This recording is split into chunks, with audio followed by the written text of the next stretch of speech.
इस एकांकी की पृष्ठभूमि ऐतिहासिक और 1192 के तराइन युद्ध से संबंधित है।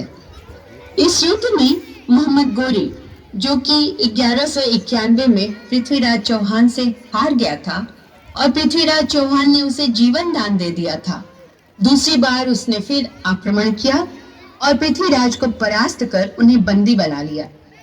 चंद्रबरदाई पृथ्वीराज चौहान के दरबारी कवि के साथ उनके अच्छे सलाहकार और अभिन्न मित्र भी थे।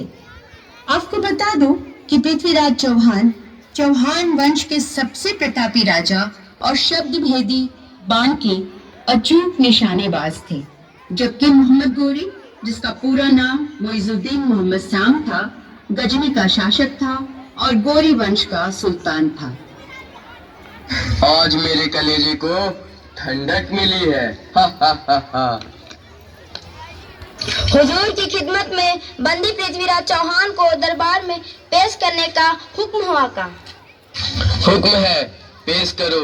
देखना चाहती है ये मेरी आंखें कि दिल्ली का सम्राट मेरी कैदी जंजीरों में जकड़ा हुआ कैसा लगता है। हा हा हा हा। जल्दी पेश करो, मेरा मुंह मत देखो। जो हुक्म हुजूर, अभी आया हुजूर।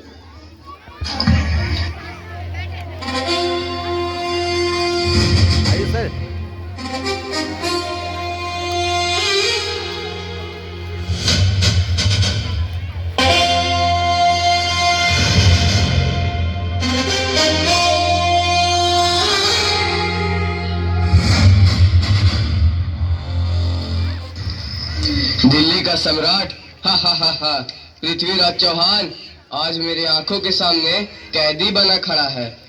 कितना सुकून दे रहे हो तुम मुझे। अगर तुम चाहो तो तुम्हें गुलामी भीख दे सकता हूँ और तुम्हें माफ कर सकता हूँ। हा हा हा हा। तुम भली भांति मेरे स्वाभिमान और भुजाओं की ताकत से परिचित हो गोरी। एक राजपूत को मृत्यु मंजूर हो सकती है, गुलामी नहीं। ख्याली पुलाव पकाने खूब लगे हो गोरी। पृथ्वीराज, अब तू मेरा बंदी है, यह भूले जाते हो और उल्टा मुझे आंख दिखा रहे हो। अपनी घूरती निगाहें नीचे करो। सपने मत देखो, अब मेरी ये आंखें मरने के बाद ही नीचे होगी। हा हा हा हा। पता है तुम ही वो रस्सी हो जो जलने के बाद भी ऐठन नहीं छोड़ती। सैनिकों, इसकी घूरती आंखों को गरम सलाखों से फोड़ दो।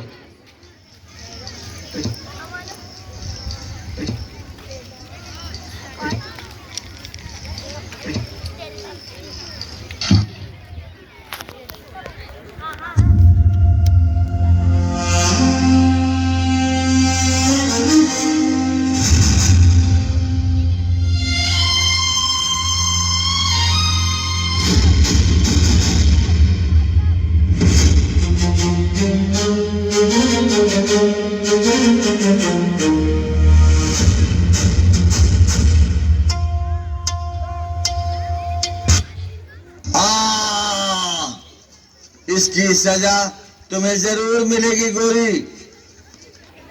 तुम्हें तो मृत्यु दंड दूंगा, मगर इतनी आसानी से नहीं। सैनिकों, इसे बंदी गृह में डाल दो।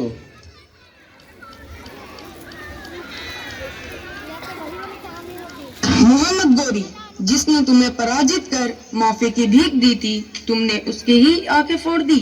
तुमने आज बहुत बड़ा विश्वासघात किया है। सैनिकों, देखते क्या हो। पृथ्वीराज की हिमायती इस खड़ूस को इसके मित्र के साथ बंदी गृह में डाल दो।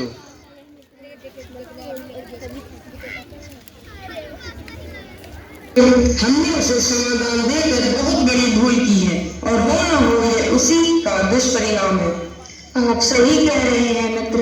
अभी भी मुझे मौका मिले तो मैं उसे जीवित ना छोड़ूं। ईश्वर तो कुछ जरूर अच्छा करेंगे सम्राट। अब सम्राट ना कहे मित्र।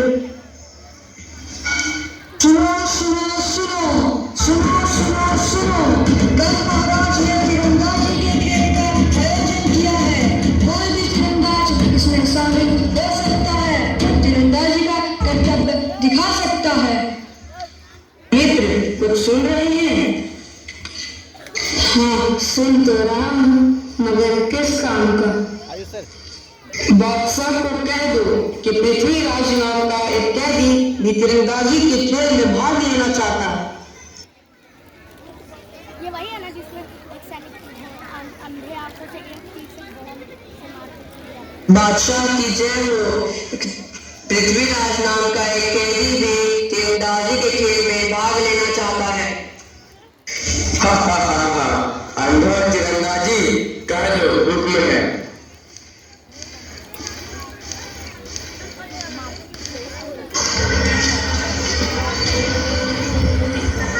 बादशाह का हुक्म है, आप तीरंदाजी के खेल में हिस्सा ले सकते हैं। अब क्या होगा कविराज? अब आएगा असली मजा। मैं वहां एक दोहा तुरंत रचकर आपको सुनाऊंगा और आप तीरंदाजी के निशाने को छोड़कर सीधा मोहम्मद गोरी पर तीर छोड़ दीजिएगा। बस चलिए।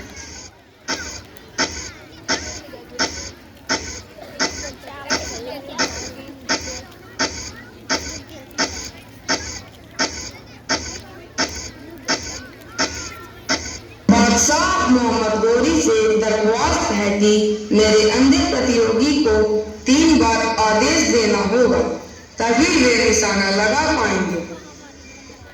अरे ओ अंधे कैदी सम्राट, निशाना साधो। अंधे निशाना साधो, साधो अंधे साधो।